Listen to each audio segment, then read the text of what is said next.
The posterior tibialis muscle is a muscle that needs to be strengthened whether you're having pain in the foot or ankle or if you're trying to prevent injuries. It's that important of a muscle for running.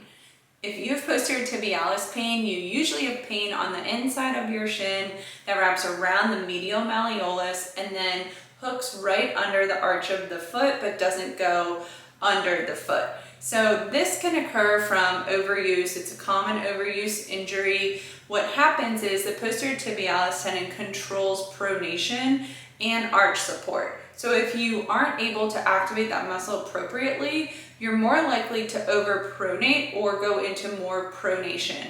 Well, this isn't necessarily a bad thing because pronation is a normal movement of the foot. You want to compare it to the other side. So if your normal, healthy leg on the other side is not going into that overpronation where it looks like the arch is collapsing more, that's a good sign that that posterior tibialis tendon is not working correctly on that injured side.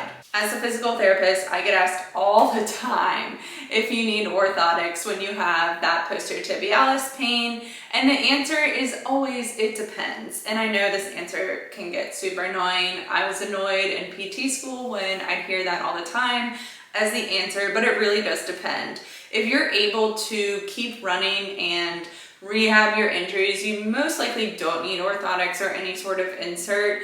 If you want to try orthotics where you just get a little bit more of that arch support and you find that it is helpful, you find that it relieves a lot of your pain, then I would go ahead and try those orthotics. Okay, so it's kind of a trial and error sort of situation.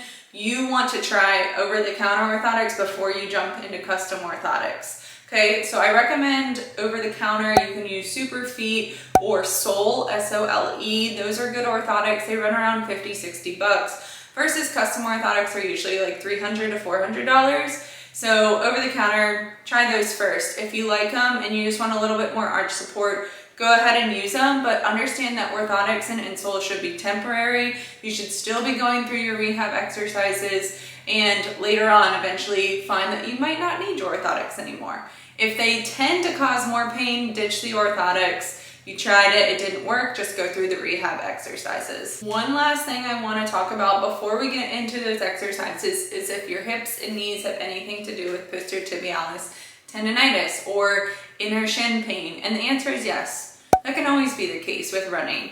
With the runner, you have to look at the whole picture of an injury. So make sure you're not neglecting your hips or your knees. You always want to have strong hips and mobile hips, a lot of stability in the hips. So if you feel like your hips are weak or they're tight, make sure you address that as well.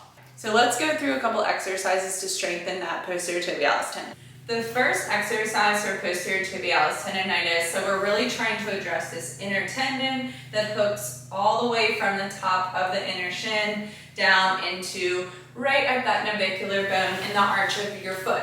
So in order to do that, we're going to go through an exercise called windshield wipers. So go ahead and make 2 fists, and you're going to put them between your knees here, just so your knees and hips aren't moving. We really just want to keep it an ankle exercise.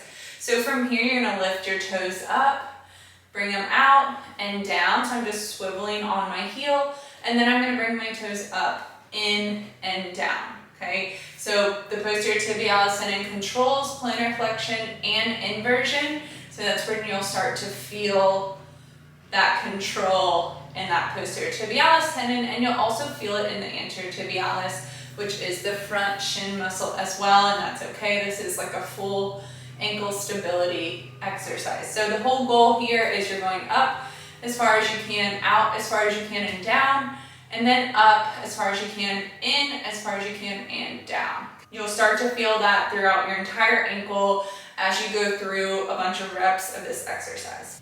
The next exercise you want to go through, you want to grab a lacrosse ball, tennis ball, some sort of sturdy ball, and you're going to place it between your heels on both sides so your feet are holding the ball in place off the ground, toes are facing straight ahead. From here, you're going to squeeze the ball with your heels as you lift your heels up and down. Okay, really focusing on pushing your big toe into the ground as you lift your heels up. Okay, and that the fact that you're squeezing the ball is causing more of that posterior tibialis activation. From here, I'm gonna go ahead and step into the resistance loop, placing the band around the balls of my feet. So it's hooked on the inside, so it's pulling my foot. If I were to just let my foot not fight it, it would pull my foot out to the side. So I'm gonna fight that by pushing my foot into the ground and really balancing, pushing my big toe into the ground. From here, I'm gonna go ahead and perform a single leg heel raise, and you can hold on to something if you need to, and really focusing on not letting your foot swing out to the side, push against that resistance band as you lift up and down in that single leg heel raise position. If you like these exercises and want more, check out the foot and ankle program below. That's a very comprehensive program, so you're activating the entire foot, stabilizing the ankle, and including some hip exercises as well.